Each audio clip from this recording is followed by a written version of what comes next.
Hey, comic book fans, welcome back to Comic Book Corner 2.0. And fans, you're with me, Mike Spider Slayer, getting ready to do Countdown episode number 63. That's right, fans. This is the show where Mike Spider Slayer counts down his worst pick of the week all the way to favorite pick of the week. And today we have 13 comics altogether, 12 physical copies, one digital copy. But before I get started, I just wanted to give a shout out to Red Vincenzo. He's the one that suggested the male thumbnail pick for this week's countdown, and it's going to be Bucky Barnes. I haven't picked the actual thumbnail yet, but as you guys are clicking on this, you actually see the picture. But I have one in mind, but it is going to be Bucky Barnes. And Red, thank you for the suggestion. Next week's thumbnail will be a female, so guys, leave me your comments below on what you want as your female character for next week's countdown. All right, and then one more update real quick. I had some extra time this week, so I was able to do some videos this week, but like I said earlier, it's the summer season where I do lots of tennis and things can be inconsistent. It looks like this coming week, Comic Week, is going to be really, really busy. I am working like 10-hour days on Wednesday, Thursday, and Friday, and then on the weekend I'm going away to celebrate a friend's wedding. So it's going to be tough to get some videos in. Bear with me. However, I do plan on getting the countdown in, and I do plan on at least getting the haul in. So just letting you guys know that.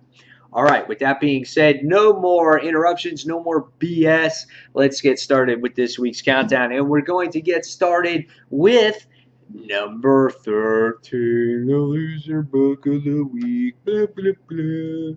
Here we go. And it was Action Comics issue number 32.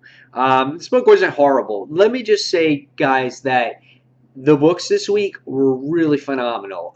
There were some really top tier books, and no book was really that bad. But there always has to be a worse book, and yes, Action Comics where was that book where I can say that the best thing about this particular issue, unfortunately, was the bombshell cover.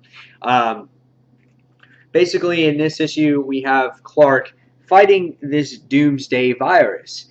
And that's what this series has really been about. In the beginning, it opened up really solid, where he had to do battle against Doomsday, and he tore apart Doomsday.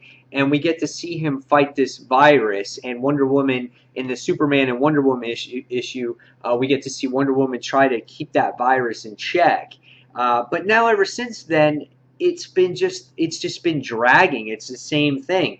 Him trying to hold off this virus. Now, in this particular issue, which I thought the artwork wasn't that great, I thought it was just average at best. We find again that Wonder Woman is trying to prevent the virus from coming through. Unfortunately, Superman broke free of his prison in the last issue. Metallo is gone, sent out to try to seek and find Superman. And in the end of the issue, we find out that Steel tries to confront Superman to try to get him back, but he gets attacked. He gets poisoned by the kryptonite, which weakens the Superman, the mortal part of him, and what happens is Doomsday seeps out of him because he can't fight the kryptonite resistance. He can't resist the kryptonite, and then he changes into Doomsday. Okay, so now he's Doomsday. What's left? What's going to happen in this particular series? I don't know. It just feels like the story is just not really in depth. There's nothing here that makes you engage really with the characters or feel for Superman. I would have loved to see him meet Doomsday again and do a real battle with him, and possibly, I mean, I hate to say this because we've seen it before in the pre-52, but maybe do a different version. Maybe he gets killed or something. I don't know. But I just don't like this. It's like, hey, I inhale some spores and I become another version of Doomsday. This kind of reminds me of like Smallville, when Smallville was on TV, where I forgot the character's name, but he had Doomsday trapped inside of him and it was slowly coming out. And that's what this reminds me of, like Superman trying to hold himself in check from Doomsday coming out. So that has that Smallville element to it. But I don't know. This is okay. It's average at best, and I'm going to give it a 3 out of 5 stars. All right, moving forward, we're going to go on to number 12. And number 12 this week was Amazing X-Men issue number 8. This is also a 3-star book for me this week. What I'm finding with Amazing X-Men that there's no, again, this seems to be a trend. There seems to be no real plot in this series. Where is this series going? Is it like a Wolverine and the X-Men? Is it its own X-Men title? Is Nightcrawler in it? Is it just random Amazing X-Men? Because that's what it said in the description when you open up the book and you read all this right here. So this, this book basically starts part 1 of 5, and it's the World War Wendigo. And the Wendigo are all these white crazy creatures that got these claws, superhuman healing factors, and things like that. In the issue, you open up to something that happened 52 hours ago, where this kid winds up getting killed accidentally, and then some guy throws him in the meat grinder. So I don't know what that is. But in the issue, you get to see Wolverine meet up with looks like an Alpha Flight member, which her name is Heather McDonald, also known as the Vindicator. And she finds out that her teammate Eric is missing or whatnot. And Wolverine goes searching after this particular character. And what happens at the end of the issue is that you get to see these particular creatures show up. And Storm and the other X-Men are concerned for Wolverine because, yes, he doesn't have his healing factor. He's very vulnerable, and he's come across, a whole bunch of these Wendigo-like creatures. The issue had some elements of Wolverine or the X-Men. That's why I mentioned why it's like a Wolverine in the X-Men book because, excuse me, it shows Firestar, shows Beast, shows Quentin Quire, it shows, North Star for one panel, but they're not involved in the issue at all. And same thing with Nightcrawler, he's in here for one panel too. So this really has to do with the Wendigo creatures. After reading this issue, I'm giving it a 3 out of 5 stars. Again, it was just average, and I find this Amazing X-Men title average overall as well. I'm not going to drop it just yet. I'm going to see where this particular story goes, if it picks up, and if the series picks up. However, I just don't find myself spending $3.99 for just such an average story. I thought this was going to be heavily focused on Firestar and Iceman and maybe Nightcrawler and these certain few X-Men, not random X-Men here and there, and we're going to make up a story here and there. So I don't see a real purpose or direction of this title as of yet, and we're 8 issues in. So again, Amazing X-Men gets a 3 out of 5. So moving forward, we're going to go on to number 11 this week, and number 11 was the New 52's Future End, issue number 5. Now, if you guys want to see an in-depth review on this issue, I did one on Comic Frontline, give you my true opinion on this series up until now. This one, my trouble with this series is that I find that there's too much going on. And I stress my frustration with this particular series. We have a whole bunch of characters thrown in here. A lot of the characters had their series canceled in the past, and they're thrown into this major event. Here we got Mr. Terrific, and in the issue he winds up being like a Steve Jobs or Bill Gates, and he is the mastermind, the technology person in the entire world, and he's getting this new thing being introduced, and it was called the U-Sphere, and it's going to follow you around, and it's going to be like a backup memory to your brain. So it gets introduced to that, and and the thing that this series has is that it's got like 4 different things going on at each time. You get introduced, you continue Grifter's story for like a page or 2 from the last issue on what happened with him because he got paralyzed. Then you get this fast-running female person. I think her name was Fury. You get introduced to her, but you don't know what her story is. And it looks like the small female girl is from the last issue. Her name was Father Time, and she's Father Time is this crazy entity that's possessed in this girl's body or whatever it is. I think that's who it is. And then you get the the most interesting part of this story where it had to do with Firestorm, Ronnie and Jason, about their separation and not being Firestorm anymore. And then you get Jason trying to find out this cool technology that's coming out, that can make Terrifitex technology look poor. And then you get Constantine, which is another person thrown into the series as well now. So in this particular one issue, we had one, two, three, four, five. We had five different storylines going on in this one issue. And again, I stress in this particular book that I would have really loved to see more of maybe these characters, but in a longer span of a story. Maybe two of these characters and get more about what they're about, instead of spreading them out issue by issue, giving me a page of each. It's just frustrating. I feel like it interrupts the flow of the book, and there's no real strong direction, like character driven, like get me to like these guys. Like, why am I going to like this book if I can't like these characters? There's nothing here. And Batman Beyond wasn't in it, and I thought it was really about him, and he's barely been in the book. We've seen more Grifter, we've seen more Mr. Terrific, we've seen more of everybody else except the man who's supposed to save the universe. So I don't know. We'll see where this goes. It was okay. I'm going to give it a 3.5 out of 5 stars, but I think this needs to get going a little bit. I understand we have 40-something issues, but get something to get people excited about it, and that's what I find my issue about it. All right. Moving on, we're going on to top 10, and number 10 this week was Scott Snyder's and Sean Murphy's The Wake. This is part 9 of 10. We got one more issue of this, and we've been reading this forever now. We're really gotten close to almost 7 months, 8 months, maybe longer because of delayed of this, so it's getting close to a year. In this issue here, we finally find Leeward actually gets to the spot where the beacon's been calling. And in this second half of The Wake, I find it less entertaining, more about the government chasing her, keeping everything a secret, keeping the government the way it was, not as horrific or as engaging as the first part. But we find Leeward, she finally gets to the point where the beacon is, and we find out that there's this like ancient relic, writing on the wall, it's like Egyptian-like, and it looks like it tells a story on how the mermen actually got here.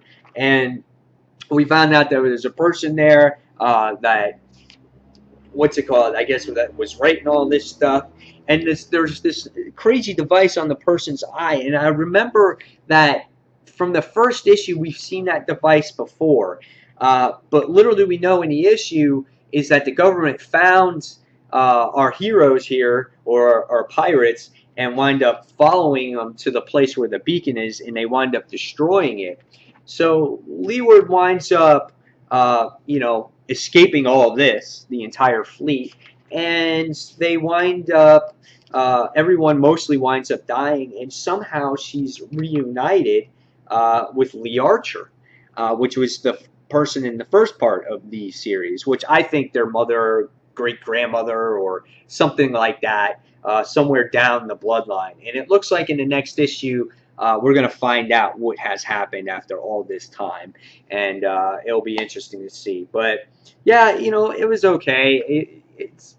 It's kind of not as climactic as I like it to be right now, so we'll see what happens with that last issue. I'm going to give this one a 3.5 out of 5 stars too. All right, so moving forward, we're going to go on to number 9, and this week's book was Batman Eternal, issue number 9. Fitting that it's in that number 9 slot, and it's issue number 9. Batman Eternal was, for me, it was better than expected. Yes, it's got Batman Japan in here. A lot of you guys remember that I did a review on Batman Incorporated, and I ranted on about Batman Japan, on how generic of a character he is, and he still is. But he's not in the issue enough to really make the issue horrible. He's just in here to be in here, I guess. In this particular issue, we get to see Commissioner Forbes being talked to by Falcone, saying, "Hey, dude, you got to clean up this. Get rid of these heroes and get rid of them because this is my city." And the issue really dives deep about Bruce Wayne going to Hong Kong and trying to find out why Falcone left Hong Kong. He doesn't really get that many answers. He finds out that he's fought this Shang Fang clan, and that the enemy bought him out and gave Falcone a whole bunch of money, so Falcone left. Character moments with Batman Japan were in here were very limited, which was I was happy about. Even though we get introduced to these characters again, that really it's like, why are we going to get introduced to these characters? Are we going to see them again in Batman Eternal? So you get like Master Hong and you get Canary, and it's like, whoop-de-doo, I don't want to learn about those guys, and you get to see the Batman Japan headquarters where it's got this Godzilla inside. I thought that was kind of comical in there. So by the time you get to the end of the issue, you get to see Batman meet up with this female character, and her name is Julia Pennyworth. So we find out that she's getting reintroduced into this pre-52 to the new 52 universe. This is her introduction to this because in the past she was erased from continuity pre-52 because of crises on Infinite Earths. So now she's getting reintroduced, which I think for Alfred, I guess it's a big deal. Artwork in this book was, average, but at time, Catwoman was drawn beautifully in the issue, and Falcone had this thing with his face because Catwoman scratched him, and he's got these scars on his face forever, and he makes a thing of pointing that out like 3 or 4 different times in the issue. Dude, stop being a baby and just move on with your life, okay? So all in all, this issue was 3.5 out of 5 stars. It was a little bit better than expected. At least it kept true to the story. It had Falcone in there. He was mentioned. We see his vengeance against Black Cat. The moments with Batman in Japan really weren't needed, and you get a pretty good cliffhanger of how Julia Pennyworth is in here and what her role in Batman Eternal is going to be. So again, I give this one a 3.5 out of 5 stars. All right, next on the list is number 8, and number 8 is the Superior Foes of Spider-Man, and this one is issue number 12. And finally, we actually get the continuation of the story. It's been forever. It must have been at least 2 straight issues of fillers. It's what are we in, June? So yeah, it had to be since April since this story has really progressed. And I kind of forgot what it was about, but it's all about Fred Myers, getting his painting being stolen, which is the Doom painting, and they got to try to recover it. He reunites with his Sinister Five team members to go after the painting again. Which I thought which was interesting. There's this whole lie that's concocted by him saying, "Oh, it's the Chameleon's fault." Hydro Man is thrown into this book as well because he finds out that the Shocker has Silvermane's head, and Hammerhead has to go over, go and try to find this. But Hammerhead's a little shaken up by the whole thing because Silvermane's he's a big mafia guy. So it was really great to see this book back on track the way it was, and they're going after the painting again, and just like a couple issues back where they had to go after it. They had to go after the treasure before. You get the secret lair and everything that they have to go through. First, it starts off with the dogs. Then it goes through the killer iguana. Then you got some secret agent guy. You got some tanks. You got these things right here. I mean, the book really knows how to throw good humor in here when needed. And there's times in here where this book actually made me laugh out loud. You get introduced to what is called the Sinister 16. So really great stuff in this particular issue. And Chameleon gets captured. Fred comes after the treasure that he's really after, and that was this safe that was in here as well. Just real quick, there's the safe. And by the time you get to the end, you wind up seeing Hammerhead and his crew go to the Shocker's house to try to recover or get that Silvermaid's head. And then the issue will continue. Really great to see this book on track. It's on issue 12. I heard it was ending. I'm not exactly sure when, if it was 13 or 15. I'm not sure, but I heard around there. But this was a fun read, and I'm giving this one a 4 out of 5. All right, so moving forward, we're going to go on to number 7, and this week's number 7 book of the week was Green Arrow, issue number 32. Solid book. We start a new story arc, and Ollie is back in Seattle, and he gets reunited with Naomi, and I think his name is Nif. That's how you pronounce his name? I think it's also Chris, but he calls him by his last name or whatever. And in this issue, you get to see, I think it's Richard Dragon, I think his name is.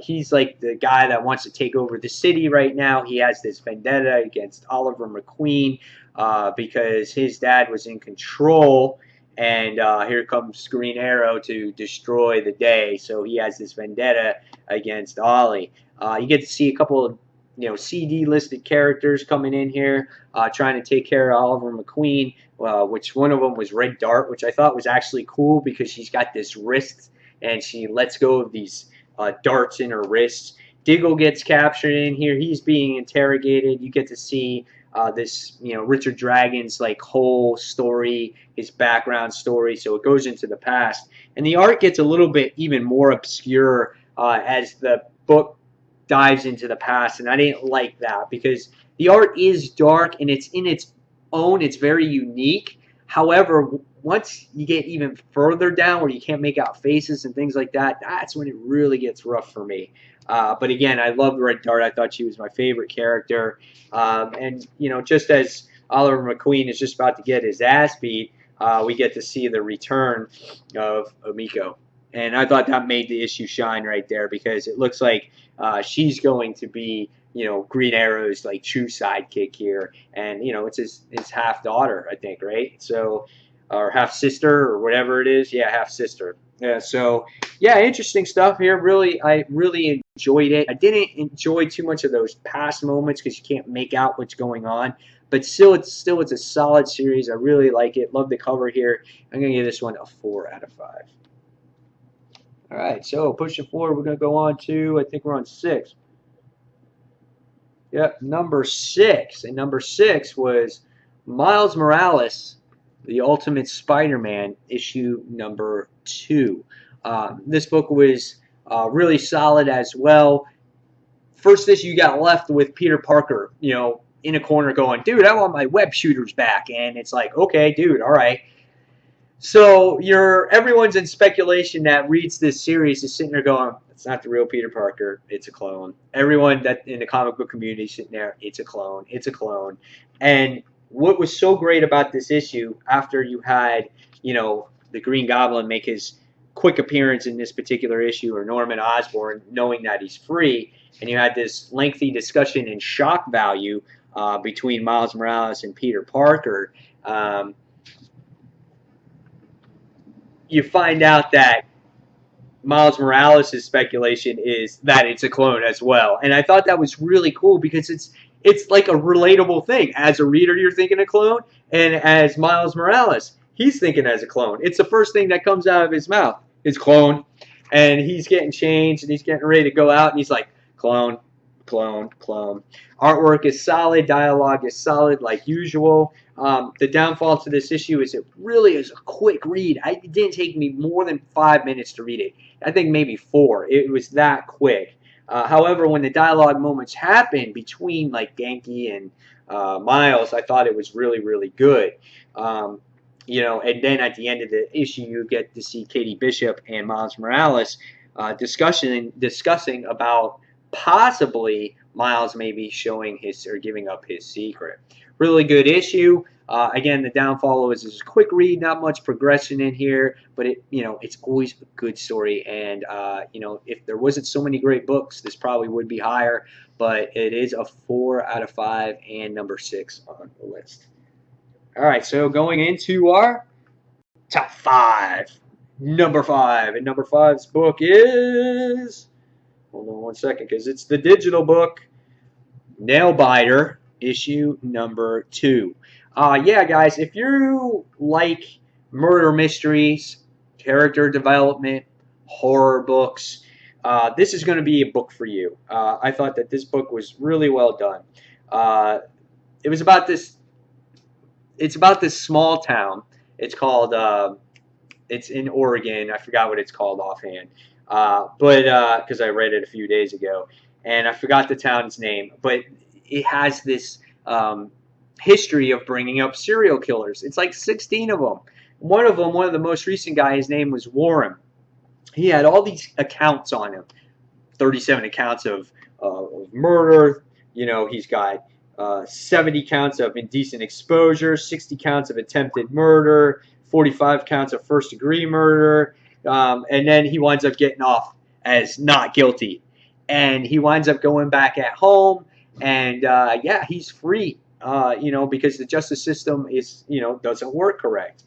We get to learn about a specific detective in this issue who's looking for his missing partner. And he goes to, he's working with the sheriff of the town or whatnot, and goes back to, the serial killer's house to see if he can get any answers. And he's just, says, hey, you know what? I didn't kill him. It wasn't me. My days are over. And, he admits that he's killed all these people. And the thing is that he can, because he can get away with it. But he says now he just slaughters cows for funds and things like that. But the reason why this guy, Warren, was convicted of all these crimes is because he would bite people's nails, or people that bit his nails, he would wait for them to grow their nails back, and he would bite them down to the bone until they bled, and then he would murder them. That was his thing. That was his crazy thing. But it's a really good murder mystery because you're trying to find out where this cop's partner is. There's a new murder that just happened. We don't know who did it. So there's really good character development on the police officers, on the murderer, and a potentially new serial killer as well. This is a fun read. I definitely suggest this book. Guys, go out and check it out. I gave this one a 4.5 out of 5 stars. All right, so next we go on to number 4. And number 4's book was Earth 2, issue number 24. Earth 2 is a phenomenal book. Tom Taylor writes a fantastic series ever since he took it over from Robertson. This whole thing with Superman trying to take over Earth has been phenomenal. The dialogue moments, the character moments in this series has been outstanding. And, our characters have depth. They have real emotions. You get attached to them. And I think that's what draws me to this book, besides its artwork and the story that's actually going on in here. We can see that Flash is, being held captive. Alan Scott and Hawk Girl actually have to go and rescue him. We find out that, Red Arrow is killed, and Batman is blaming everybody except for himself. And Jimmy Olsen is really a tough guy in this particular issue because he gives Batman the business here, saying, you got to stop blaming things on everybody else. You got to take some of the blame. Don't, just because you had a negative life doesn't mean everyone else has to. You got to learn to embrace life instead of taking it away. And Jimmy says some great character moments here by a great character mode by saying, I was thinking about being your Robin, but we got to have a serious talk. And I thought that was really awesome. Again, artwork shines here. Parademons all over the place. And it's just not like one or two of them. It's like 50 of them on the page. I mean, it continues. And you see how Alan Scott is very noble and brave to try to take him on himself. He's willing to leave himself behind to save the Flash and Hawkgirl, but they wind up working all together and escaping. And by the time you get to the end of the issue, you have another Jimmy and Val moment here, and you really get the sense now of who the Kryptonian is and what he's doing here. And yes, fans, this is what he's wearing. So he is the next Superman here that's going to go against, looks like, Clark. Really great moment here. Great book. Really enjoy this series. Solid read. I give this one a 4.5 out of 5 stars. Definitely suggest you guys read Earth 2. It's been solid for a long time now. Okay. So moving forward, we go on to top three. Top three. Number 3. And number 3 is Godstorm issue number 1, otherwise known as a one-shot. This is writer Patrick Strand's, I guess, swan song to the Godstorm series. We're going to see a spin-off series, but this is it for the series.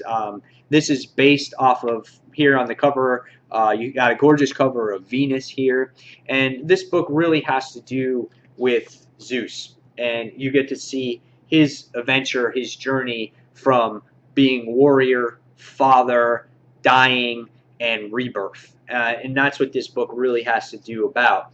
And then you also get to see Venus in here as well. As she has died, she gets rebirthed by the Dark Queen, and she winds up coming back to life to work alongside with the Dark Queen with the Dark Horde. But artwork is phenomenal on the cover and on the interior.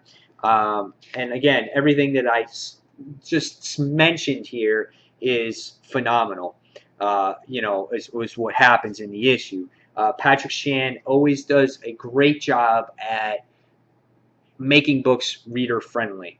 You've never had to read a Godstorm book before to understand what happens in this particular issue. You get to see Venus get rebirth. You get to see Zeus, who gets killed and sent away. He gets rebirthed into a mortal human. You get to learn again more about his son. And it was really cool here. And as mortals, for the most part, you get to see Zeus and Venus meet with each other, and they do a battle against each other. And when Zeus departs from the battle at the end, he gives a final farewell to the people that he was involved with in the past, which had to do with Hades and Neptune, and yes, even Venus, even though she is a possible enemy now. So again, very good book. Very good book. Art detail was phenomenal. Story, phenomenal. Definitely suggest you guys give this a try. This was Godstorm issue number 1, or otherwise known as a one-shot. I gave this one a 4.5 out of 5 stars. All right. Number 2 book of the week was another Zenescope book. They've been knocking on the door these past few weeks of trying to get to that number 1 book, but it just doesn't quite get there. If there wasn't, the next book that was coming up wasn't here, this would definitely get it. Again, this is Grim Fairy Tales issue number 98, otherwise known as The Age of Darkness. It's upon us. It's coming. The whole Zenescope universe is going to change, or the fairy tale universe is going to change. Again, this is another book written by Patrick Strand. If you've never read a Grim Fairy Tales issue in your life, this book really does a phenomenal job at just explaining a good story. You've never had to read a issue to get what happens here. All we know is that there's demons, there's creatures, all from obviously the Grim Fairy Tale universe, or the Zenescope universe, coming through these realms. And there is this man who is a college professor who is obsessive compulsive. And in this issue, this is something that you've never seen from Grim Fairy Tales. You see all these characters from a human perspective. Everything always takes place in the Zenescope universe, but this time you see it in a human perspective, as the human and his wife, or the man and his wife. The man's name is Christopher. He's a professor, and he is infatuated with certain things when he finds something interesting. Well, on the news, he finds out everything about you know, these creatures coming through, and he's trying to find out if they're real, if they're fake, and you know, years goes by, 2 years goes by with him trying to do research and find out if it's real, and his wife just has enough of it. He says, she's like, I'm done. She's like, what are you going to do about it? Who cares? She's like, it's not your place. What does it matter if it's real or not? And, you know, in the end, he winds up getting kicked out of his house. He can't stop. And by the time we get to the end of this issue, he finds out that everything that happens, that's going on, is true. Everything that you see in the papers, in the news, in the internet, it's all real. And what happens is Selah Mathers winds up falling into his house, and he goes outside, and he has a gun. He says, I'm going to do something about it. He has the gun at her face. And this is a decision that he had to make, either his family or Selah. And in the end, he chose his family because he said the reason why he wanted to do all this was to protect his family. And Selah says, I can protect your family. And he makes that decision not to kill her, puts the gun away, goes inside, and protects his family. And you feel by the time we get to the end of the issue that he's going to get his family back and let everything transpire on its own because Selah is going to protect his family. Really good issue here. Again, you see that human perspective of what happens in the Grimm Fairy Tale universe. And issue 99 is going to lead up to that pivotal issue 100. And then it goes into Realm War, where all shit hits a fan for 12 months. So, guys, I suggest that if you want to jump on now for Grimm Fairy Tales, if you find yourself interested, if you find yourself that you've always wanted to know more about Grimm Fairy Tales, this is the time to do it. And it is a really, Zenescope is a great company, and I stress this a lot on Comic Frontline, but it's a great company. I think at times they're underestimated, and they do provide great stories that are different. So this gets number 2, and it's a 4.5 out of 5. Number 1 book of the week, and I did an in-depth review on this already, but we have to talk about it again because, in a way, I'm still shocked about what happened, and, you know, obviously I'm going to discuss it. Everyone should know what happens by now, but number 1 is Original Sin, issue number 3 of 8. This book was freaking awesome. And the reason why, okay, Original Sin, again, gets number 1 on the countdown is because of the originality of this event, because of the unpredictability of this event.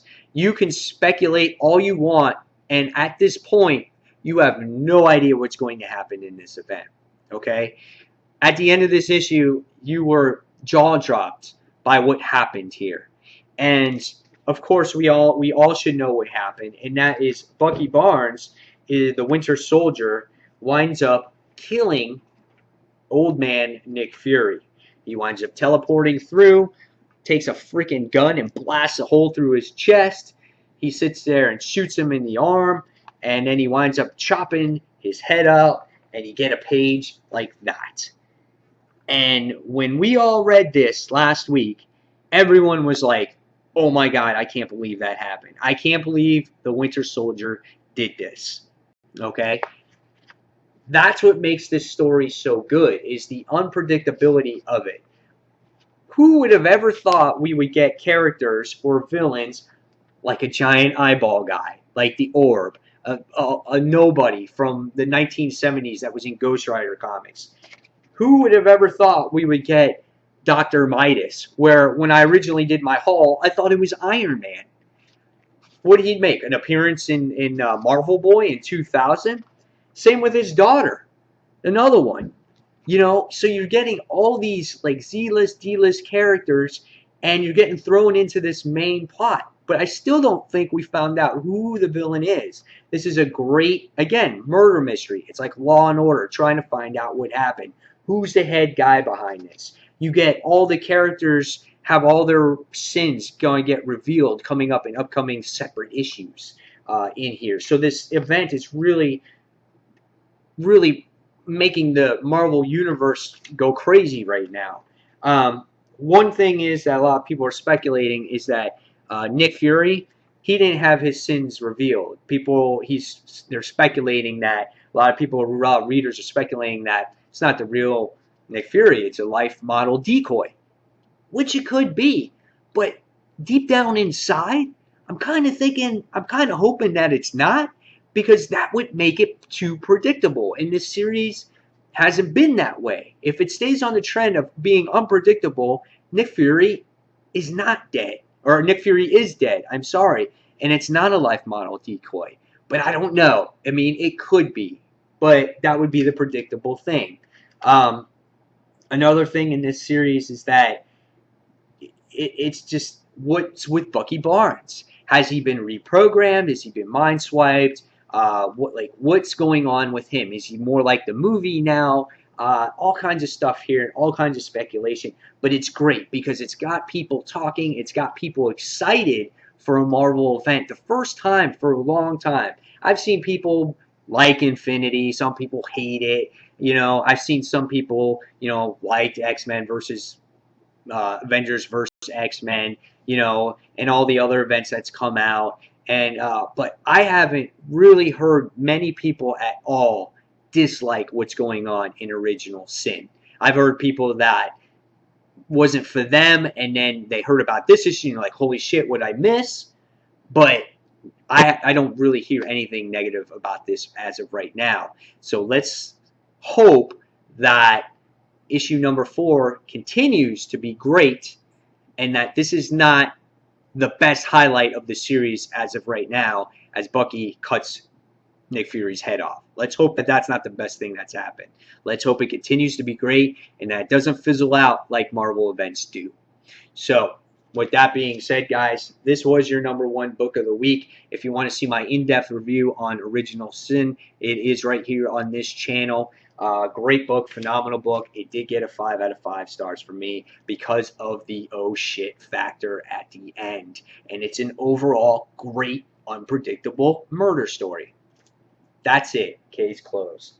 So, guys, there you have it. There is your countdown for the week. You've seen the worst. You've seen the best. Leave me your comments below on what you thought the worst pick of the week was, what your favorite pick of the week is. And, guys, until another comic book review, this is Mike Spider Slayer signing off, and I'll see you guys real soon. Take care, everybody. Bye.